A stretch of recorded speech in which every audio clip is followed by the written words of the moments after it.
Hello, welcome to HD physics classes. আমরা আজকে খুব অ্যাকচুয়ালি একটা ভিডিওর মধ্যেই সবটা করার চেষ্টা করবো। ক্লাস 10-এর ফিজিক্স পার্টটা, যেটা 2024 সেকেন্ডারি এক্সামের জন্য খুব ইম্পর্টেন্ট। আমি আশা করি যে এই কনসেপ্টগুলো পরীক্ষা হলে আমাদের নিয়ে যেতে হবে। দেখো, আমাদের প্রথম যে চ্যাপ্টারটা সেটা কি? Reflection and refraction. ঠিক আছে না? Reflection and refraction. তো রিফ্লেকশন এবং রিফ্র্যাকশন থেকে আমাদের কী কী জিনিসগুলা আমাদের মনে রেখে পরীক্ষা হলে যেতে হবে। প্রথম দেখো, রিফ্লেকশন, প্রথমেই আমার জানতে হবে lodge of reflection. Lodge of reflection তোমরা নিশ্চয়ই জানো, এটা angle of incidence equal to angle of reflection. আরেকটা কি? দেখো, লজ মানে এখানে দুটো ল আছে, কিন্তু এখানে দুটো ল আছে। একটা ল কি? Angle of incidence equal to angle of reflection. আরেকটা কি? The incident ray, the normal at the point of incidence, the incident ray, the reflected ray and the normal at the point of incidence are all lie in the same plane. তারা সবাই একটা প্লেনের মধ্যে আছে। ঠিক আছে, তোমরা নিশ্চয়ই জানো এটা। তো লজ অফ রিফ্লেকশন খুব ইম্পর্টেন্ট আমাদের জন্য, এবং লজ অফ রিফ্লেকশন দিয়ে আমাদের নিউমারিক্যাল আসতে পারে। ঠিক আছে, কি ধরনের নিউমারিক্যাল আসতে পারে? এখন বলবে যে angle I equal to angle R. দেখো, এটাকে বলে নর্মাল, এটা হচ্ছে অ্যাঙ্গেল আই, এটা হচ্ছে অ্যাঙ্গেল আর। এগুলি তো জানতেই হবে। এটা হচ্ছে আমার একটা প্লেন মিরর। ঠিক আছে, তো এখন তো একটা প্রশ্ন আসতে পারে, এটা থেকে আর কি নিউমারিক্যাল আসবে? কারণ আই ইকুয়াল টু আর তো আমরা জানি, আই ইকুয়াল টু আর। তো এটা থেকে কী ধরনের প্রশ্ন আসতে পারে? দেখো, প্রশ্নটা আমাদের প্রথম দিতে পারে যে a ray of light incident on a plane mirror makes an angle 30 degree with the mirror. দেখো, ভালো করে প্রশ্নগুলি পড়তে হবে। উইথ দ্য মিরর বলে দেয়। আমরা কি করি, তাড়াহুড়ো করে পড়তে গিয়ে এইসব ধরনের ভুলগুলি করে আসি। দেখো, উইথ দ্য মিরর, এটা নর্মালের সাথে না, কিন্তু আই বা ইনসিডেন্ট অ্যাঙ্গেল আমরা কোনটাকে বলি? The angle between the incident ray and the normal at the point of incidence. The angle between the incident ray and the normal at the point of incidence is called angle of incidence. তো দেখো, নর্মালের সাথে যে অ্যাঙ্গেলটা করে সেটাই হচ্ছে angle of incidence. কিন্তু এখানে কি বলবে? প্রশ্নের মধ্যে বলবে যে মিররের সাথে 30 ডিগ্রি অ্যাঙ্গেল করেছে। এখন আমাদের বলবে যে find the angle of reflection. তোমরা কি করবে? যদি মানে তাড়াহুড়ো করো, তাহলে কি করবে? তো মনে করবে যে এটাই অ্যাঙ্গেল অফ ইনসিডেন্স দিয়ে দিয়েছে। অ্যাকচুয়ালি না, এটা আমাদের অ্যাঙ্গেল অফ ইনসিডেন্স দেয়নি। আমাদের অ্যাঙ্গেল অফ ইনসিডেন্স বের করতে হবে। তো অ্যাঙ্গেল অফ ইনসিডেন্স বের করতে গেলে আমাদের কী জানতে হবে? আমাদের অ্যাঙ্গেল অফ রিফ্লেকশন বের করতে হবে। অ্যাঙ্গেল অফ রিফ্লেকশন বের করতে গেলে আমাদের দরকার লাগবে angle of incidence. Angle of incidence কী করে বের করবো? দেখো, নর্মাল, তাহলে এই অ্যাঙ্গেলটা নর্মালের সাথে এই অ্যাঙ্গেলটা কত করবে? এটা 90 ডিগ্রি। তো 90 থেকে 30 মাইনাস করে দাও, তাহলে এই অ্যাঙ্গেলটা বেরিয়ে যাবে 60 ডিগ্রি। তো অ্যাঙ্গেল অফ ইনসিডেন্স কত বেরোলো আমাদের? 60 ডিগ্রি। তার মানে আমার অ্যাঙ্গেল অফ রিফ্লেকশনও 60 ডিগ্রি হবে। ইজি। মানুষম বললে যে 30 ডিগ্রি অ্যাঙ্গেল করেছে বা ইনসিডেন্ট অ্যাঙ্গেলটা 30 ডিগ্রি, তাহলে রিফ্লেক্টেড রেটা মিররের সাথে কত ডিগ্রি অ্যাঙ্গেল করবে? এই অ্যাঙ্গেলটা। তো এটা যদি 30 ডিগ্রি দিয়ে দেয়, তাহলে এটা 60 ডিগ্রি হয়ে যাবে। সিম্পল। কারণ অ্যাঙ্গেল অফ রিফ্লেকশন আর অ্যাঙ্গেল অফ ইনসিডেন্স সমান। তারপর আমার 90 থেকে তাকে মাইনাস করলেই বাকি জায়গাটা পেয়ে যাবো। তো কোশ্চেনগুলো একটু ভালো করে দেখতে হবে আর কি। ঠিক আছে, এখন দেখো, প্লেন মিররে যে ইমেজ তৈরি হয়, প্লেন মিররে কী হয়? ইমেজ তৈরি হয়। তো প্লেন মিররে যখন ইমেজ তৈরি হবে, তার প্রপার্টিগুলি খুব ইম্পর্টেন্ট। প্রপার্টিসগুলো খুব ইম্পর্টেন্ট প্লেন মিরর। এটা থেকে একটা প্রশ্ন আসতে পারে 1 মার্কের। দেখো, প্লেন মিররে যে ইমেজটা তৈরি হয়, তার ইমেজ ডিস্টেন্স আর অবজেক্ট ডিস্টেন্স সেম। ঠিক আছে, the image formed by a plane mirror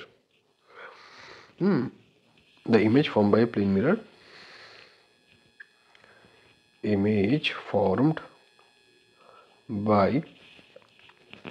a plane mirror is virtual and erect.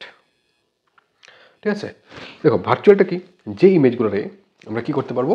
যে ইমেজগুলোরে আমরা পর্দায় বা স্ক্রিনে ফেলতে পারবো, ওই ইমেজগুলোকে কি বলে? Virtual image. তোমরা নিশ্চয়ই জানো যে ইমেজগুলোরে আমরা পর্দায় ফেলতে পারবো, the image which can be formed on a screen are called, the images which can be formed on a screen are called real image. আর যাদের আমরা পারবো না, তাদেরকে আমরা কি বলবো? Virtual image. তাহলে প্লেন মিরর কি তৈরি করে? ভার্চুয়াল ইমেজ তৈরি করে, যেটা ইরেক্ট।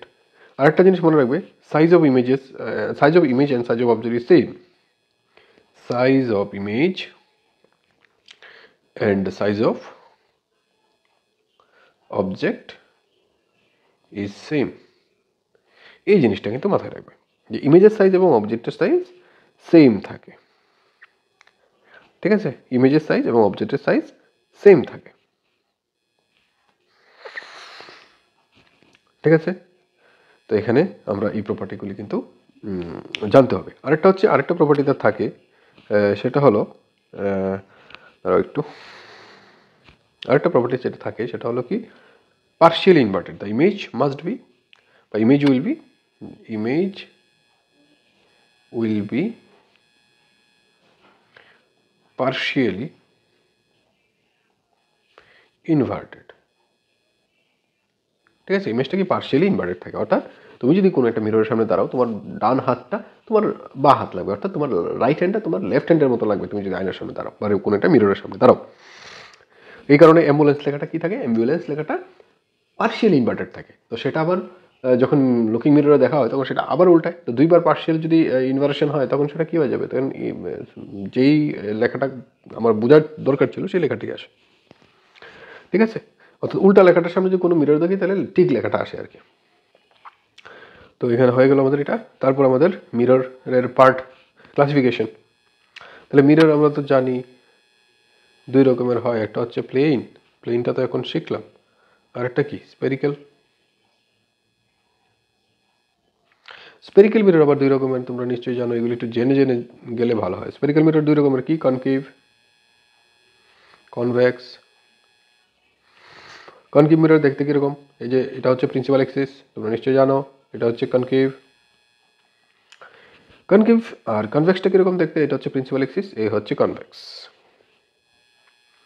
এখানে মনে রাখবে আমরা যে কেসগুলো করবো সেখানে ধরে নেব যে অবজেক্ট প্রত্যেক ক্ষেত্রেই কোথায় থাকে, মিররের লেফট সাইডে, বা লেন্স যখন করবো লেন্সের লেফট সাইডে থাকে, মনে রাখবা, ঠিক আছে? এটা হচ্ছে লেফট সাইড আর এটা হচ্ছে রাইট সাইড। তো ইমেজ সবসময় লেফট সাইডে থাকে। তো নিশ্চয়ই তোমরা ফোকাস পড়েছ। ফোকাস কি, এটা প্রিন্সিপাল অ্যাক্সিস, এটাকে বলে পোল। ফোকাস কি, ইনফিনিটি থেকে লাইট যখন প্যারালাল টু প্রিন্সিপাল অ্যাক্সিস আসে, আফটার রিফ্লেকশন সে প্রিন্সিপাল অ্যাক্সিসের কোনো একটা পয়েন্টে মিট করে, অথবা কোনো একটা পয়েন্ট থেকে আসছে বলে মনে হয়, ঠিক আছে? ওই পয়েন্টটাকে কি বলে, ফোকাস অফ দি মিরর। তো এদিকে আসলে এদিকে চলে যাবে, ওইটা তো কোথাও প্রিন্সিপাল অ্যাক্সিসে মিট করবে না। তো এটাকে যদি আমরা যখন এখানে কোনো চোখ রাখবো তখন আমাদের মনে হবে সেটা ফোকাস থেকে আসছে, ঠিক আছে? or appears to come from a point on the principal axis, এই কথাটা মনে রাখো কিন্তু। তাহলে দেখো এটাকে ফোকাস বলে। আর নিশ্চয়ই আমি যে স্পেরিক্যাল মিররটা নিয়েছি কোনো না কোনো স্পেয়ার থেকে আমরা কেটে নিয়েছি, ওই স্পেয়ারের যা রেডিয়াস, ওই রেডিয়াসটাকে এখানে কি বলবে, বা ওই স্পেয়ারের যে সেন্টার, ওই সেন্টারটাকে কি বলবে, সেন্টার অফ কার্ভেচার। খুব ইম্পর্টেন্ট, ডেফিনেশনগুলি খুব ইম্পর্টেন্ট। সেন্টার অফ কার্ভেচার, ঠিক আছে? সেন্টার অফ কার্ভেচার, এই জিনিসগুলো ইম্পর্টেন্ট। আরটা হচ্ছে ইমেজ ডিস্টেন্স আর অবজেক্ট ডিস্টেন্স। ধরো সাপোজ কোনো একটা কনকেভ মিরর, এটা হচ্ছে একটা কনকেভ মিরর, এখানে কোনো একটা ইমেজ রাখা আছে, এই সেটা কোনো একটা ধরো সে কোনো একটা ইমেজ তৈরি করলো, ধরো এরকম। তাহলে এই যে ডিস্টেন্সটা সেটাকে বলবো অবজেক্ট ডিস্টেন্স।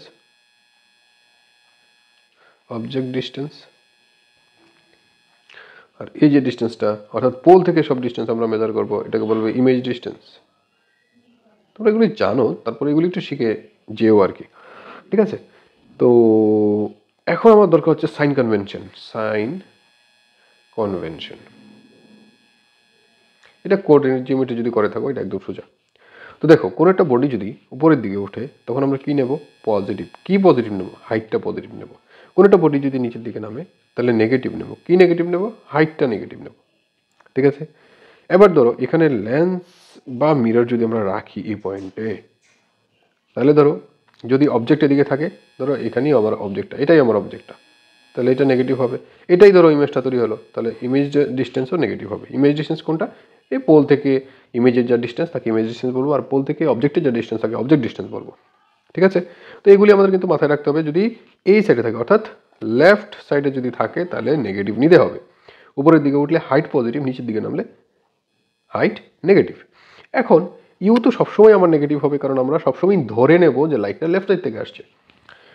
ভি হতে পারে এই সাইডে, অর্থাৎ এদিকে ভি হতে পারে। তো এদিকে যদি আমাদের বি হয়, অর্থাৎ রাইট সাইডে যদি আমাদের বি হয়, অর্থাৎ রাইট সাইডে যদি আমাদের ইমেজ তৈরি হয়, তখন সেটা কিন্তু আমরা পজিটিভ নেব। এবার ফোকাস যদি লেফট সাইডে থাকে তাহলে ফোকাস নেগেটিভ ফোকাস হবে, ফোকাস যদি রাইট সাইডে থাকে তাহলে পজিটিভ ফোকাস হবে। ঠিক আছে, এই ডিস্টেন্সটাকে আমরা পজিটিভ ধরবো। এটা কিন্তু কনভেনশনাল, ঠিক আছে, এটা কিন্তু তোমার আমাদের এই যে সাইন কনভেনশনগুলো, এটা আমাদের বাই কনভেনশন এগুলি এরকম নেওয়া হয়।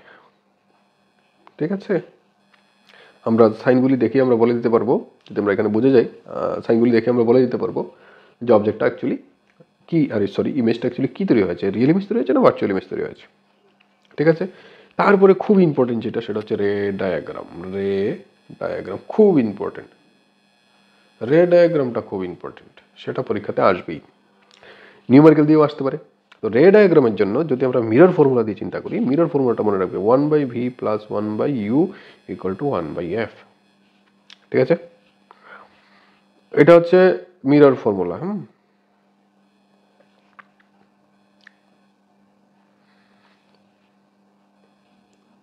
এটা হচ্ছে আমাদের মিরর ফর্মুলা। তো রে ডায়াগ্রামের মধ্যে আমাদের মিরর আছে কয়টা? দুটো মিরর আছে এখানে, এটা কনকেভ, এটা কনভেক্স। ঠিক আছে, আমার কনকেভটা বেশি ইম্পর্টেন্ট। ঠিক আছে, আমাদের কনকেভটা বেশি ইম্পর্টেন্ট। কনকেভের কিভাবে আসবে প্রশ্নগুলি? On an object placed between C and F, find the nature, position and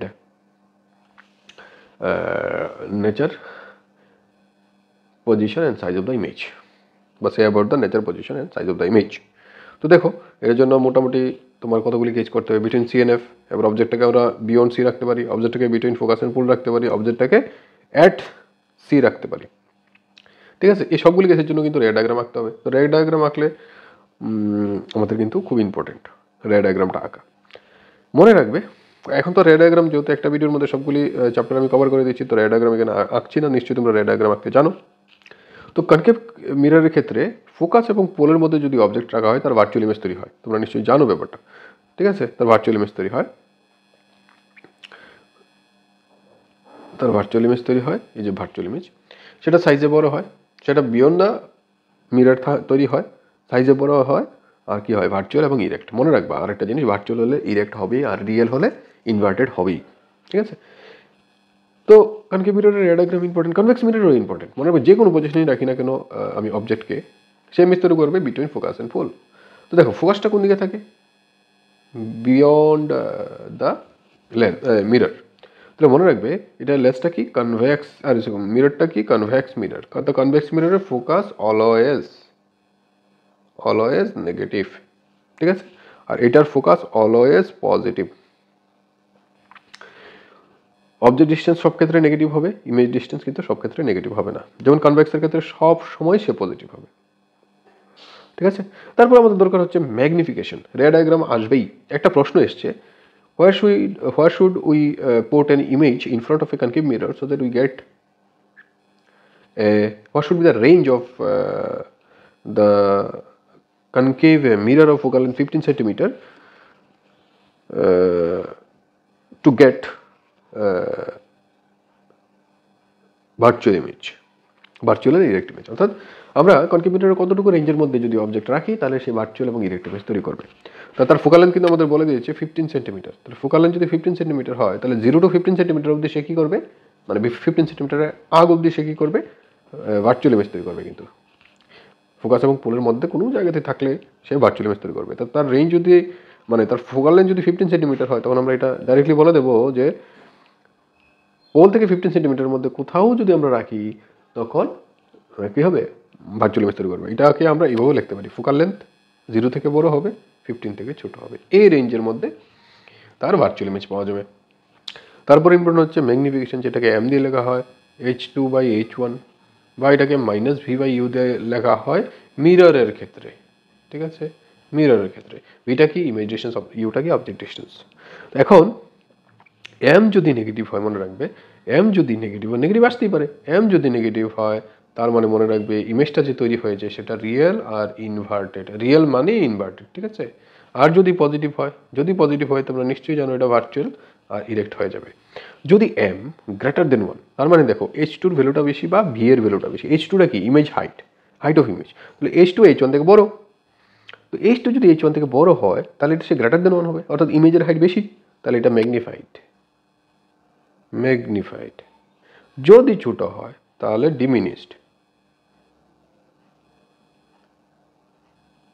ঠিক আছে। এগুলি কিন্তু মাথায় নিয়ে পরীক্ষা হলে যেতে হবে।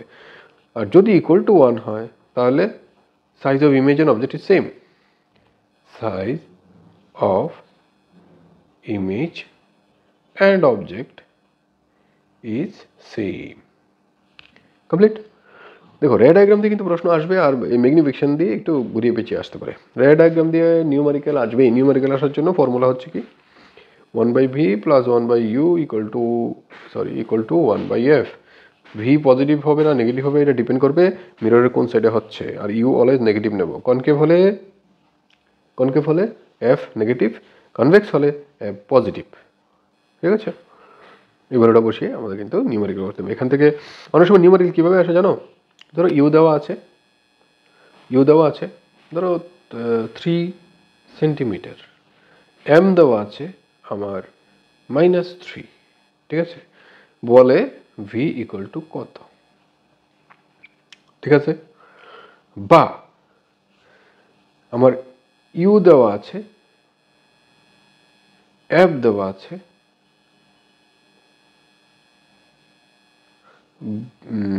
আমাকে বলছে H2 কত হবে, H1 দেওয়া আছে, ঠিক আছে।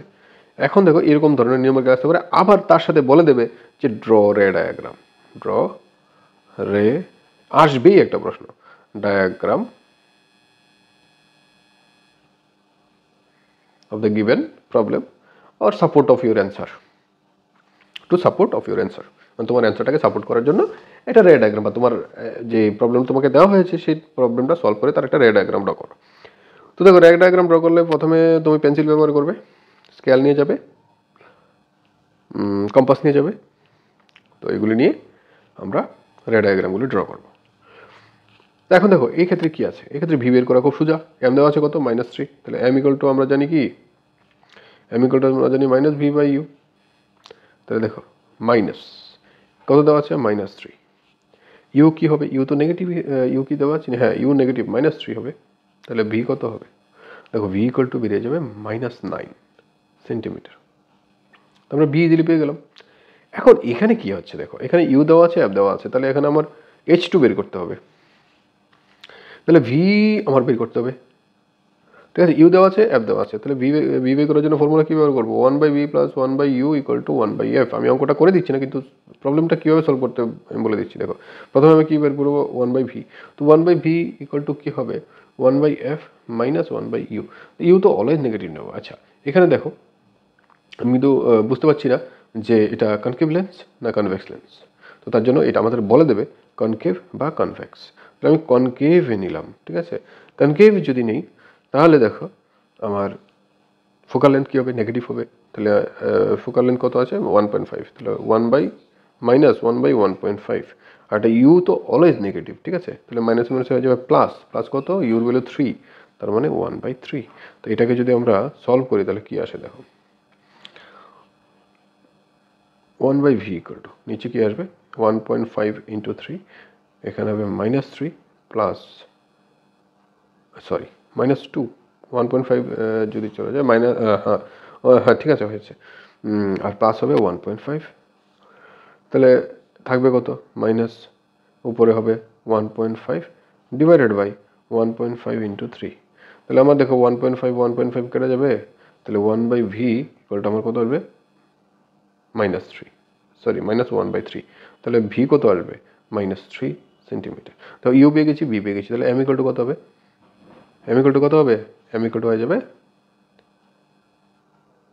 1, মাইনাসের 1 হবে, ঠিক আছে। কীভাবে দেখো -1 হতো, এম ইকুয়াল টু কি, -v/u। ভি কত পেলাম, মাইনাস তো আছে, ভি কত পেলাম -3, ইউ কত -3, তার মানে -1 হবে আমার এম, তার মানে রিয়েল ইমেজ তৈরি করলো সেটা। তারপরে দেখো এখানে আমাকে বলেছে H2 বের করতে, H1 দেওয়া আছে। তাহলে দেখো আমরা কি জানি m equal to H2/H1 equal to v/u, minus v/u যেটা। তাহলে আমরা নিশ্চয়ই মাইনাস v/u করে mটা বের করে নিয়েছি, তাহলে -1 ইকুয়াল টু কি হবে H2 কত, H2 বের করতে হবে H1 1, তার মানে H2 ইকুয়াল টু -1 সেন্টিমিটার। তো মাইনাস চিহ্নটা এখানে কেন আসলো, মাইনাস চিহ্নটা মানে ইনভার্টেড, ঠিক আছে। আর ম্যাগনিফিকেশন মাইনাস এসছে মানে রিয়েল, ঠিক আছে, ম্যাগনিফিকেশন মাইনাস এসছে মানে রিয়েল, আর রিয়েল মানে ইনভার্টেড, ঠিক আছে। এই জিনিসগুলি মাথায় নিয়ে রাখবে। এখন আমরা যদি রিফ্র্যাকশনে যাই, তো রিফ্র্যাকশন থেকে খুব ইম্পর্টেন্ট যে ব্যাপারটা সেটা হচ্ছে মিউ অর এন, এটাকে বলে রিফ্র্যাক্টিভ ইন্ডেক্স।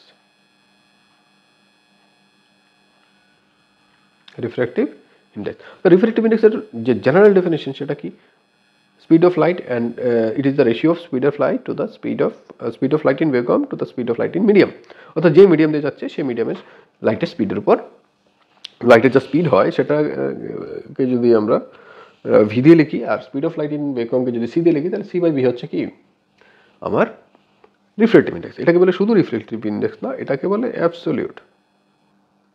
যদি ভ্যাকুয়াম বা এয়ারের রেসপেক্ট হয় তাহলে সেটাকে বলে অ্যাবসোলিউট রিফ্র্যাক্টিভ ইন্ডেক্স। তো এখন এখান থেকে নিউমারিক্যাল আসার খুব চান্স।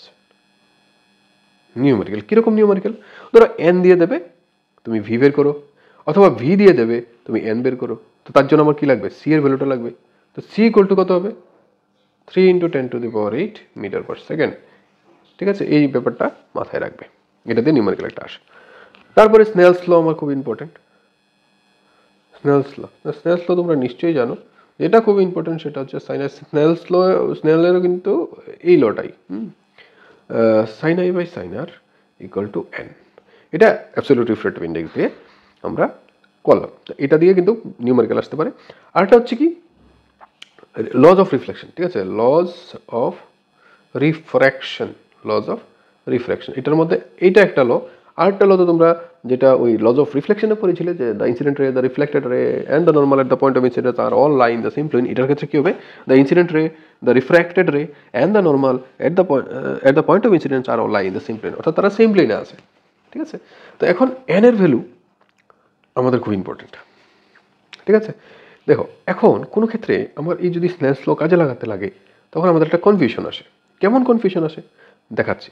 প্রথম কথা হচ্ছে এটা হচ্ছে রেয়ারার, আর এটা হচ্ছে ডেন্সার।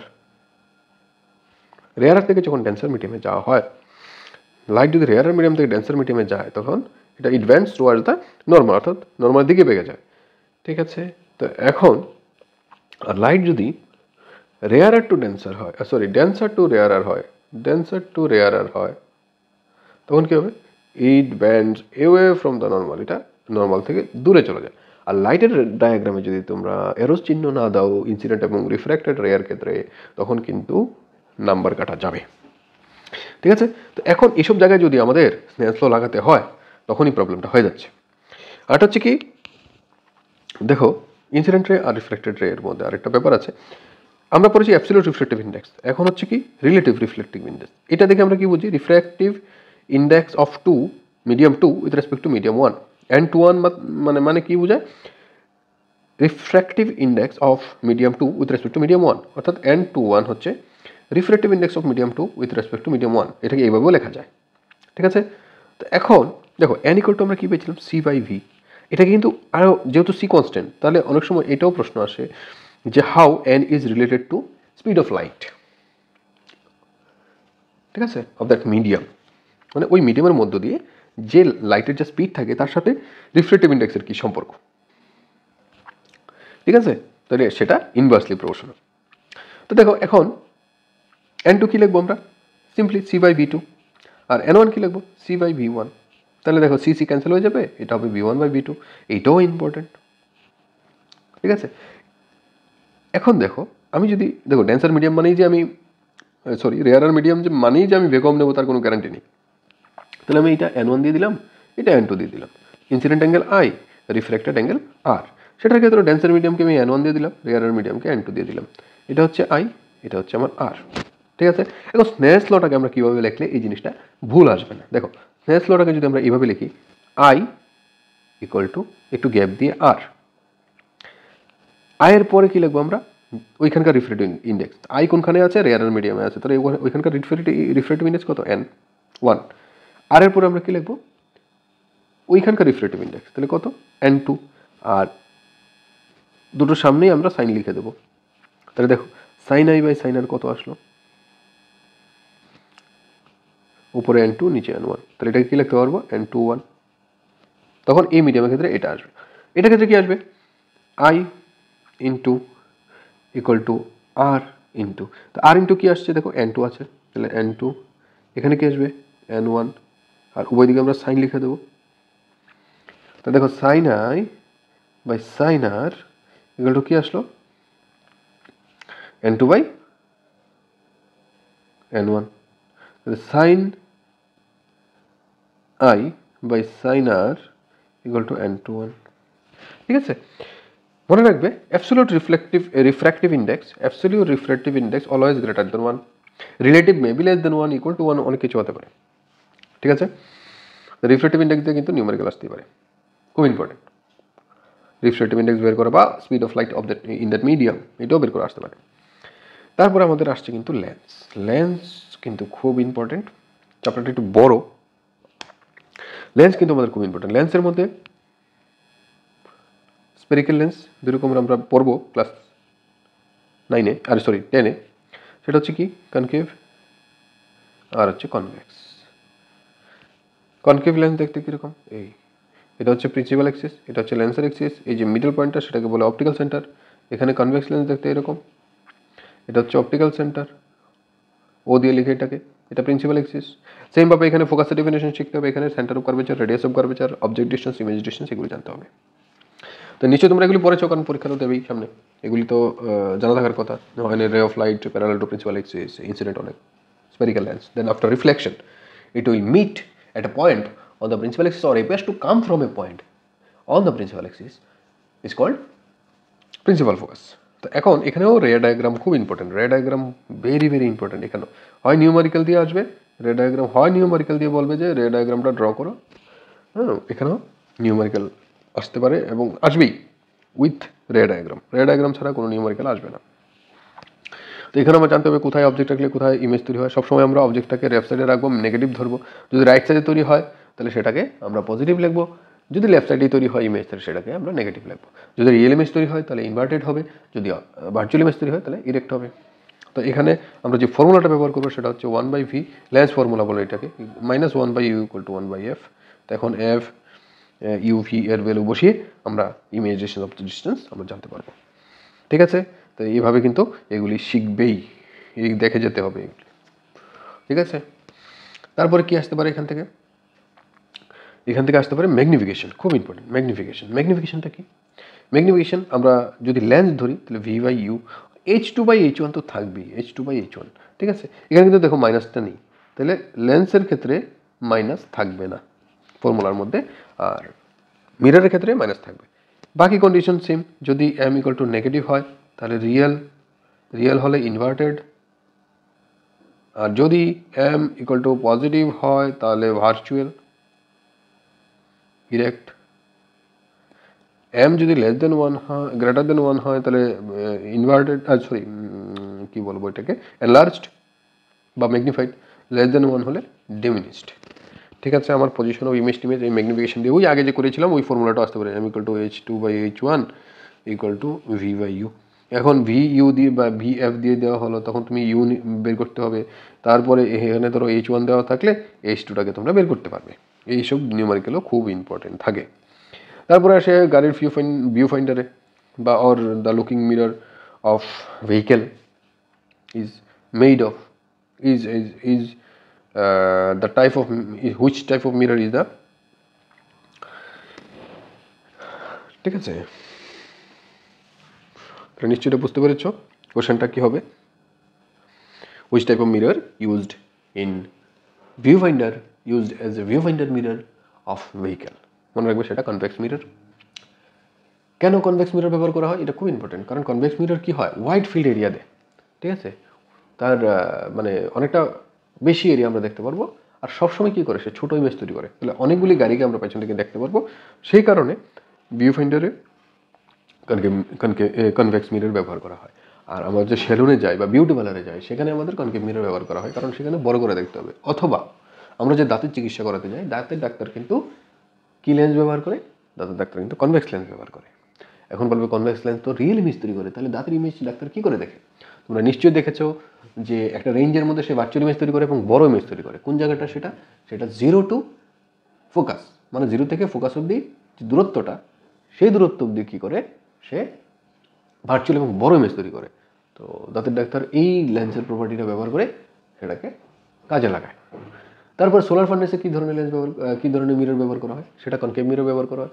কারণ কনকেভ মিরর কী করা হয়, সোলার ফার্নেসটাকে কনকেভ মিরর ফোকাসে রাখা হয়। তাহলে সবগুলি রে যখন যেগুলি সান থেকে আসছে সেগুলিকে কনসেন্ট্রেট করে একটা ছোটো জায়গা যেটাকে বলে ফোকাস, ওই জায়গাটা কনসেন্ট্রেট করে সোলার ফার্নেসটাকে খুব গরম করে নেয়। ঠিক আছে, সোলার কুকারেও কনকেভ মিরর ব্যবহার করা হয়। ঠিক আছে, আমরা অনেকগুলো কোশ্চেন এখানে বুঝতে পারলাম, এই ছোটো ছোটো কোশ্চেনগুলো আসতে পারে। আরেকটা খুব ইম্পর্টেন্ট দেখো, পাওয়ার অফ লেন্স। তো পাওয়ার অফ লেন্স সেটা কি? কোন একটা লেন্স প্যারালাল রে অফ লাইটকে যতটা কনভার্জ বা ডাইভার্জ করতে পারে, বা কোনো একটা স্পেরিক্যাল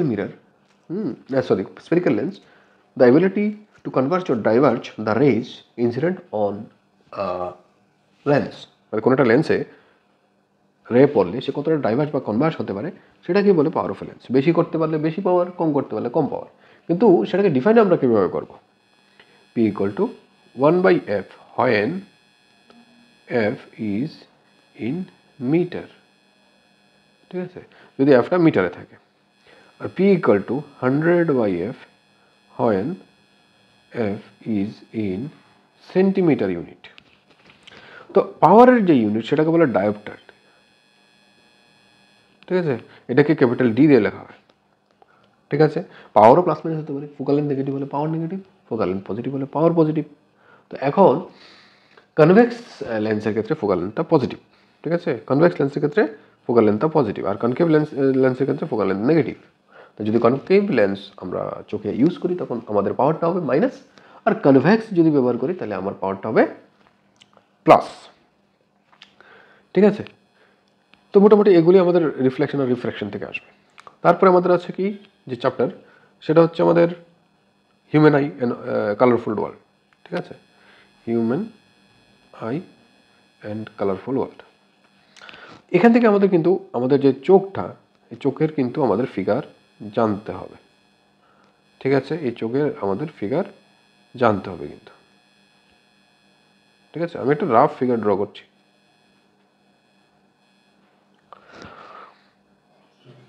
এটাকে বলে কর্নিয়া।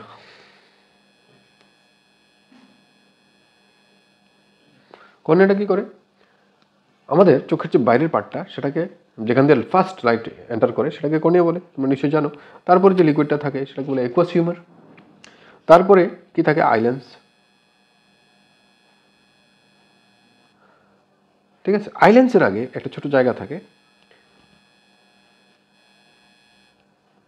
ঠিক আছে, এগুলি মেমব্রেন থাকে।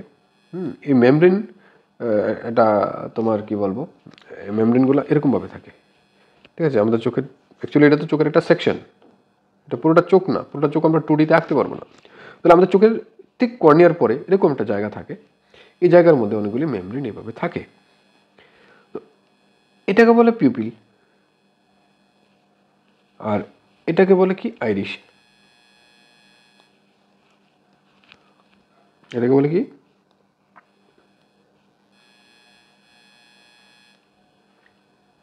সরি, একটু লেখাটা উল্টাপাল্টা হয়ে যাচ্ছে। এটাকে কি বলে? আইরিশ।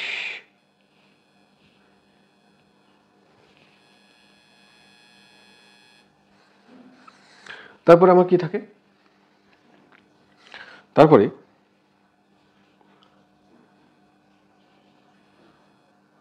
কি হয়, আইরিশ এবং পিপিলের যে কাজ সেটাও আমার জানতে হবে। কর্নিয়া দিয়ে কি হয়? 90% লাইট কোথায় দিয়ে রিফ্লেকশন হয়? আমাদের এই কর্নিয়া দিয়ে রিফ্লেকশন হয়। তারপরে কি হয়? তারপরে লাইটগুলি ঢুকে, যদি ইন্টেন্সিটি খুব বেশি থাকে তখন কি হয়? এখানে যে আইরিশটা থাকে, সেগুলো তো মেমব্রেন, সেগুলি কি হয়? সেগুলি একটু বড় হয়ে যায়। তো আইরিশটা বড় হলে কি হয়, এই যে ছিদ্রটা ছোট হয়ে যাবে না, এই ছিদ্রটাকে বলে কি পিউপিল। তো আইরিশগুলি বড় হয়ে গেলে এই ছিদ্রটা ছোট হয়ে যাবে, এতটুকু হয়ে যাবে।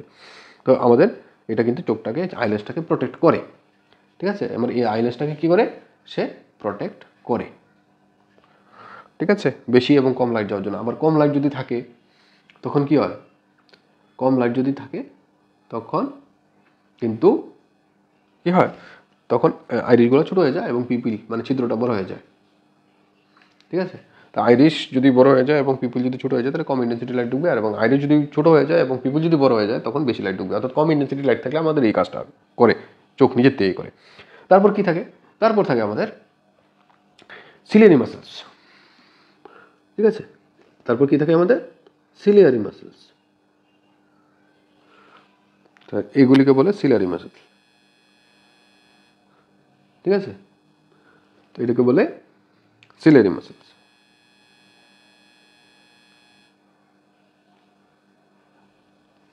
ঠিক আছে। সিলিয়ারি মাসেলস কাজ কি, আমার আইল্যাশটাকে প্রোটেক্ট করা। আইল্যাশটা কি, সেটা একটা ট্রান্সপারেন্ট ওয়াটারি লিকুইড দিয়ে তৈরি, বা প্রোটিন, এই ওয়াটারি লিকুইডের মধ্যে প্রোটিন থাকে, মানে প্রোটিন জেলির মতো থাকে আর কি, এটা প্রোটিন জেলির মতো থাকে। তো সেটাতে তৈরি, সেটা কিন্তু ফ্লেক্সিবল, অর্থাৎ তাকে ছোটো বড়ো করা যায়। তারপরে কি থাকে, আমাদের ভিট্রিয়াস হিউমার থাকে পুরোটা জায়গার মধ্যে। তারপরে এই যে পার্টটা সেটাকে বলে রেটিনা, রেটিনাই আমাদের কিন্তু মানে ইমেজটা তৈরি হয়, ঠিক আছে। তার আমার কী থাকে, রেটিনা থাকে। এখানে কি থাকে, এখানে একটা পয়েন্ট থাকে যেখানে রেটিনা এবং অপটিক নার্ভগুলি এসে এখানে মিলিত হয়, এখান থেকে অপটিক নার্ভ শুরু হয়, অপটিক নার্ভ, ঠিক আছে। তো দেখো এই যে পয়েন্টটা সেটাকে বলে ব্লাইন্ড স্পট, এই যে পয়েন্টটা এখানে, অর্থাৎ এখানে যদি কোনো ইমেজ তৈরি হয় তখন আমরা দেখতে পারবো না, ঠিক আছে। তাহলে মোটামুটি এগুলি আমাদের জানতে হবে। আরটা হচ্ছে প্রত্যেকটা ফাংশন জানতে হবে। সিলিয়ারি মাসেল কী করে, আইল্যান্সটাকে আটকে রাখে। আইল্যান্স কী দিয়ে তৈরি, আইল্যান্স প্রোটিন জেলি দিয়ে তৈরি, ট্রান্সপারেন্ট, ফ্লেক্সিবল। তারপর কী থাকে, ভিট্রিয়াস হিউমার থাকে, ভিট্রিয়াস হিউমারও ওয়াটারি যে প্রোটিন জেলি। তো একোয়াস হিউমার থাকে, ভিট্রিয়াস হিউমার থাকে। তারপরে রেটিনা, রেটিনা থেকে হয় ইমেজ তৈরি হয়। তাহলে একটা স্ক্রিন যেখানে ইমেজ তৈরি হয় সেটাকে রেটিনা বলে। রেটিনা কী করে, রেটিনা তার সিগন্যালটাকে কোথায় পাঠায়, অপটিক নার্ভে পাঠায়। অপটিক নার্ভ কী করে, ব্রেনে পাঠায়। ব্রেনে পাঠানোর পরে আমরা দেখতে পাই। এটা খুব অল্প সময়ের মধ্যে হয় কিন্তু, ঠিক আছে। তো এখন একোয়াস হিউমার এবং ভিট্রিয়াস হিউমারের কাজ যদি জানতে মানে ফাংশন আসে পরীক্ষাতে, what are the functions of Aquos humour and vitreous humour.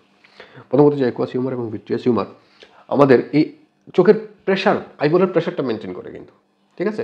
এবং আইল্যান্সটাকে, দুটো ফাংশন যদি আমরা লিখি এবং আইল্যান্সটাকে যদি আমরা দেখি, তাহলে একোয়াস হিউমার এবং ভিট্রিয়াস হিউমারটা কিন্তু আইল্যান্সের পজিশনটাকে ঠিক রাখতে সাহায্য করে। দেখো এদিক থেকেও প্রেশার দিচ্ছে একোয়াস হিউমার, এদিক থেকেও প্রেশার দিচ্ছে ভিট্রিয়াস হিউমার, ঠিক আছে। তো তারা কী করে, এটাকে মেনটেন করার চেষ্টা করে। তো আইল্যান্সের কাজ কি, ইমেজ তৈরি করা। তো মোটামুটি এগুলি ফাংশন এবং ডেফিনেশন কিন্তু আমাদের শিখতে হবে। তারপরে এখান থেকে প্রিজম, ঠিক আছে। প্রিজমের ক্ষেত্রে রে ডায়াগ্রামটা খুব ইম্পর্টেন্ট। এখানে কোনটা ইনসিডেন্ট রে, কোনটা রিফ্লেক্টেড রে, কোনটা অ্যাঙ্গেল অফ ডেভিয়েশন, এগুলো একটু জেনে রাখলেই হয়, ঠিক আছে। এটাকে বলে ইনসিডেন্ট রে, এটাকে বলে ফার্স্ট রিফ্লেকশন অ্যাঙ্গেল, এটাকে বলে সেকেন্ড ইনসিডেন্ট অ্যাঙ্গেল, ঠিক আছে। এটাকে বলে অ্যাঙ্গেল অফ ইমার্জেন্ট। হ্যাঁ, একটা জিনিস আমি মিস করে গেলাম, সেটা হচ্ছে রেক্টেঙ্গুলার গ্লাস স্ল্যাব, ঠিক আছে। রেক্টেঙ্গুলার গ্লাস স্ল্যাবের ক্ষেত্রে মনে রাখবে, রে অফ লাইট এইভাবে আসবে, এসে এইভাবে যাবে, তারপর এখান থেকে আবার এইভাবে যাবে। এটা রেয়ারার, এটা ডেন্সার, এটা আবার রেয়ারার। তো রেয়ারার থেকে ডেন্সারে গেলে টুয়ার্ড দ্য নর্মাল, আবার ডেন্সার থেকে রেয়ারের দিকে যখন গেলো এ ফ্রম দ্য নর্মাল।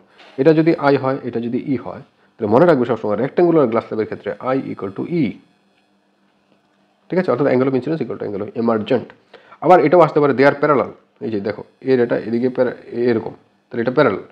তো এই যে শিফটটা তার হলো সেটাকে বলে ল্যাটারাল শিফট, বা তোমার ল্যাটারাল ডিসপ্লেসমেন্টও বলা হয় অনেক সময়, ঠিক আছে।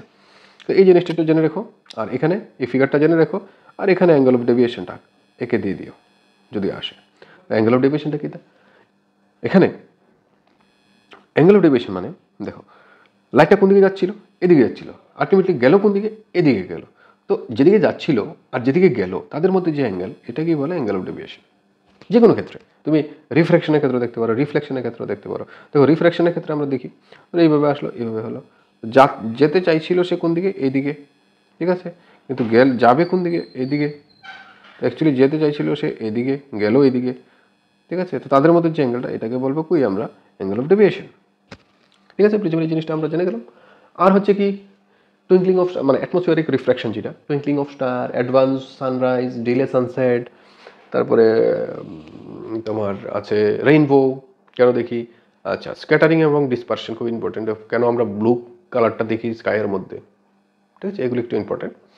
যেমন ব্লু কালারটা কেন দেখি আমরা, তো স্ক্যাটারিংটা কি, কোনো একটা পার্টিকুলার কালার যখন কোনো একটা বডির মধ্যে পড়ে চারিদিকে ছড়িয়ে যায় তখন এটাকে বলবো আমরা scattering, the spreading of light. আরেকটা প্রপার্টি হচ্ছে ডিসপারশন। ডিসপারশনটা হয় কোথায়, প্রিজমের মধ্যে।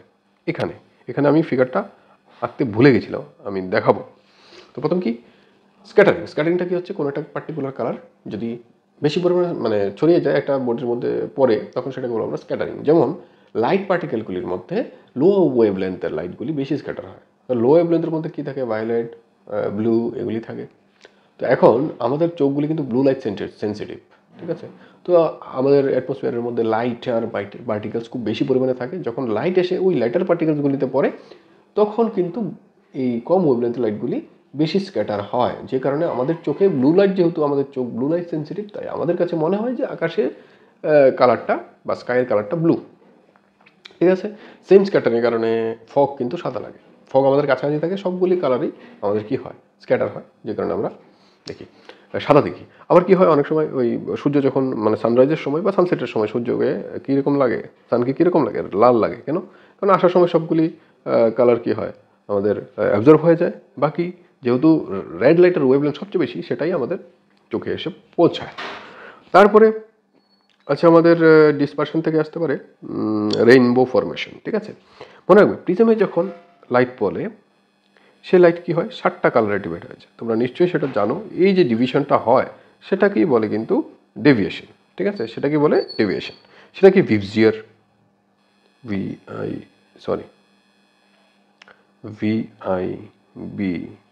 VIBGYOR, VIBGYOR, violet, indigo, blue, green, yellow, orange, red.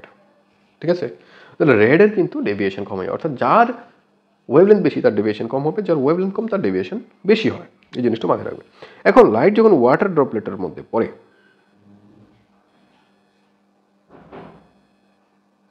Light যখন ওয়াটার ড্রপলেটের মধ্যে পড়ে তখন প্রথম কাজটা হয় কি ডিসপারশন হয় এখানে। ঠিক আছে, ডিসপারশন হয়।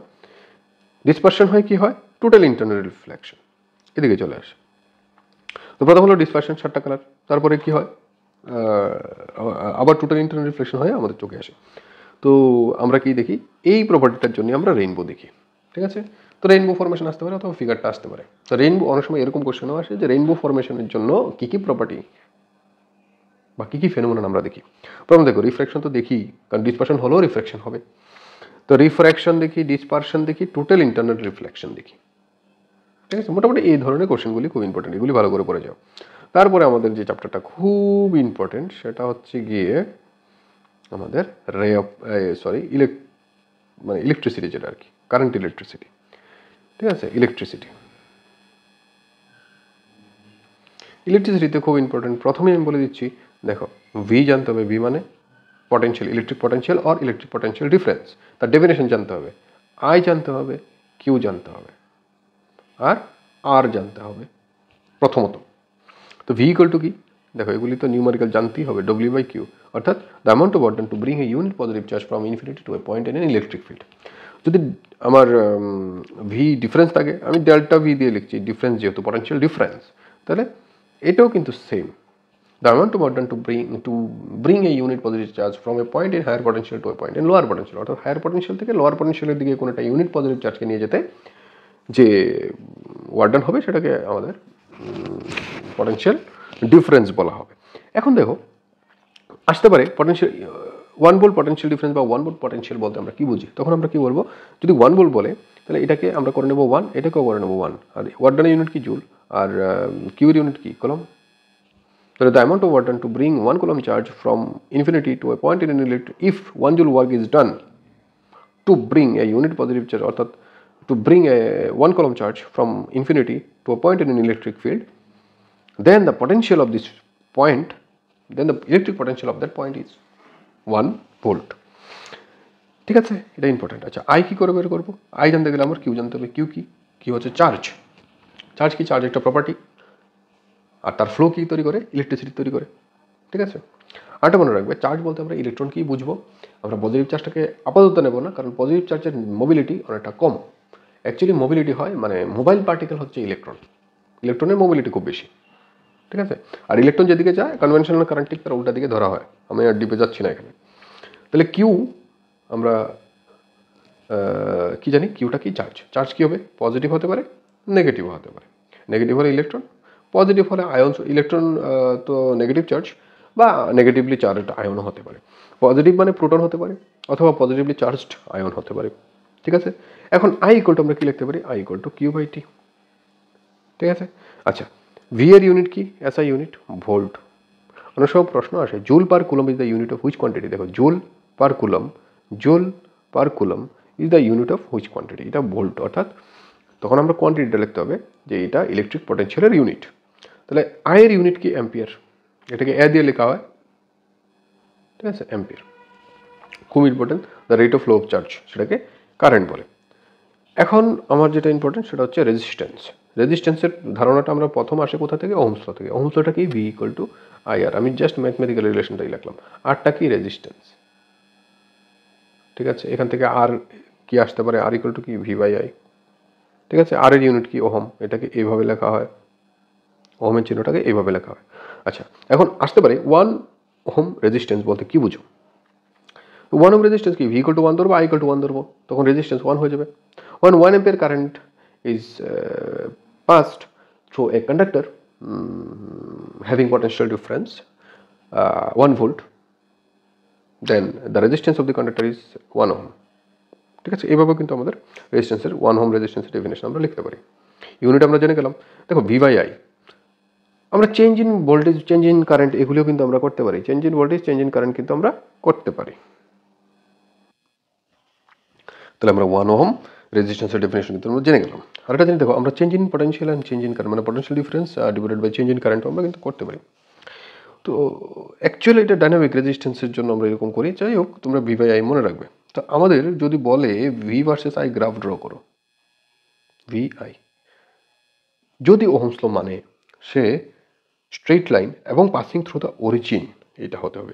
আমরা ভিটাকে যদি ওয়াই এক্সিস এবং আইটাকে যদি এক্স এক্সিসে নেই, তাহলে তার যে স্লোপটা হবে, স্লোপ এম ইকুয়াল টু কি? ওয়াই বাই এক্স, তোমরা নিশ্চয়ই জানো। তাহলে স্লোপটা যদি নিই, এই স্লোপটাই হবে রেজিস্ট্যান্স। এই জিনিসটা নিশ্চয়ই জানো, বা যদি না জানো তাহলে মনে রেখে দিও, the slope of V versus I graph equal to resistance. এটা খুব ইম্পর্টেন্ট। বা গ্রাফ দিয়ে কিন্তু নিউমারিক্যাল আসতে পারে। গ্রাফ দিয়ে দেবে, ধরো এখানে 1, এখানে 1, এখানে 2, এখানে 2, হ্যাঁ, এখানে 2।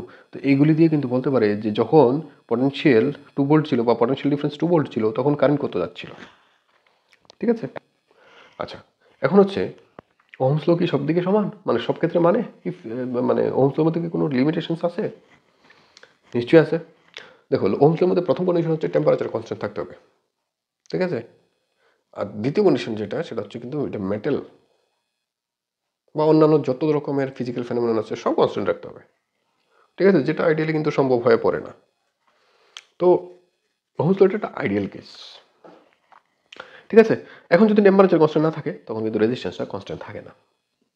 তো এটা একটা লিমিটেশন। 2 নম্বর লিমিটেশন আমরা কি বলতে পারি? কিছু কিছু মেটেরিয়ালস আছে যেটা ওহমস ল মানে না। ঠিক আছে, আমরা কি জানি যে কারেন্ট দিলেই কি হবে, মানে পটেনশিয়াল ডিফারেন্স দিলেই কারেন্ট যাবে। কিন্তু কিছু কিছু মেটেরিয়াল আছে বা কিছু কিছু ডিভাইস আছে, যেমন সেমিকন্ডাক্টর। ঠিক আছে, ওইখানে কিন্তু ওহমস ল মানে না।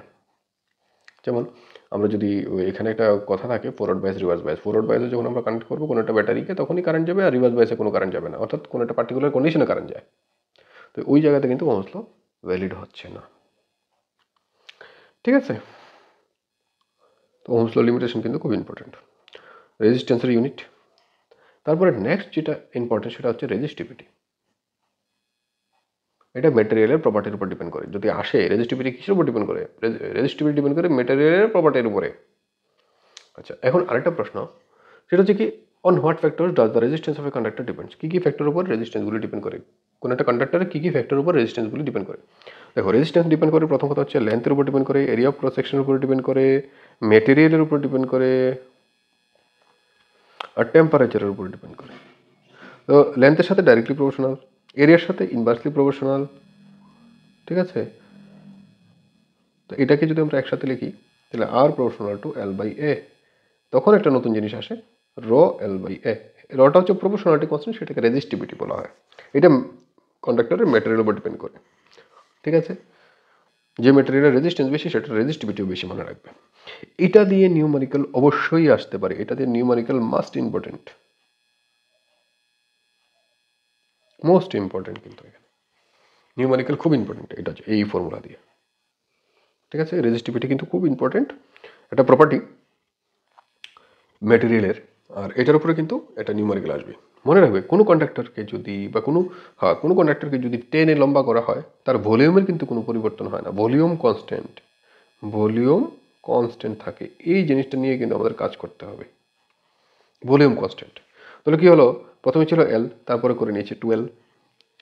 ঠিক আছে, তো প্রথমে ছিল এ, তারপরে আমি কিন্তু এ লিখতে পারবো না, এ ড্যাশ লিখতে পারবো। তো তার যদি ভলিউম, এখানে ধরো ভলিউম একটা ছিল, ধরো এটা আমি কি লিখবো, যেহেতু ভি পটেনশিয়াল ডিফারেন্স বোঝায়, তাহলে আমি লিখলাম যে ভলিউমটাকে আমি এম দিয়ে লিখলাম ভলিউমটাকে। এটা ভলিউম মনে করবে না, মাস মনে করবে না এখন। তাহলে এখানে নিশ্চয়ই এম ভলিউম হতেই হবে, কারণ তারটাকে তো আমরা পাল্টাইনি, জাস্ট টেনে লম্বা করেছি, তার মেটেরিয়াল তো কমেনি তার থেকে। তখন ভলিউমের ফর্মুলা কি, length into area of cross section হবে এখানে, এ ইন্টু এল, তো ভলিউম প্রথমটা বেরিয়ে গেল। তারপরেরটা কি হবে, 12 ইন্টু এ ড্যাশ। এখন দেখো এল এল ক্যান্সেল হয়ে যাবে, কিন্তু বাদ পড়ে যাবে, তাহলে কি হলো, A dash equal to A by 2, অর্থাৎ 10 লম্বা করলে লেন্থ বাড়ে, এরিয়া কমে। তাহলে দেখো এরিয়ার একটা সম্পর্ক পেয়ে গেলাম।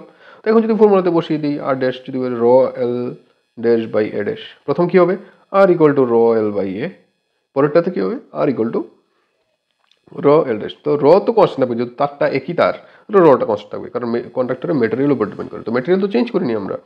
তো দেখো, তো এখন র এল কত, 2l, এ কত বেরিয়েছে আমাদের, এ বাই 2, তাহলে এখানে কি আসলো দেখো, এখানে 2 উপরে উঠে গেলে 4, 4 ইন্টু র এল বাই এ, তো র এল বাই এ কি আর, 4 ইন্টু আর।